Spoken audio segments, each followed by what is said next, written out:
বাংলাদেশ জামাতে ইসলামের আমির ডাক্তার শফিকুর রহমান বলেছেন, চাঁদাবাজি, টেন্ডারবাজি ও দখলদারিতে জামাত কখনো জড়িত ছিল না।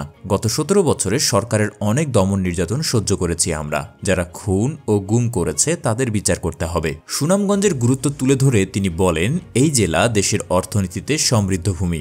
বোরো ধান, বালু, পাথর, মাছের মতো সম্পদ রয়েছে এখানে। ভবিষ্যতে কৃষি শিল্প, ইলেকট্রিক, মেকানিক্যাল শিল্প এবং মানব সম্পদ শিল্পের সমন্বয়ে দেশ গড়ে তুলতে পারলে এই জেলার মানুষকে আর পরনির্ভরশীল হতে হবে না। তিনি অভিযোগ করেন, আমাদের দলের ৫ জন শীর্ষ নেতাকে মিথ্যা মামলায় ফাঁসি দেওয়া হয়েছে, তবুও তারা দৃঢ় মনোবলে আল্লাহর কাছে কৃতজ্ঞতা প্রকাশ করে মৃত্যুর মঞ্চে গেছেন। ডক্টর শফিকুর রহমান আরও বলেন, আমাদের দলীয় নিবন্ধন বাতিল করা হয়েছে প্রতিহিংসার কারণে, কিন্তু আমরা দেশের কল্যাণে কাজ চালিয়ে যাচ্ছি।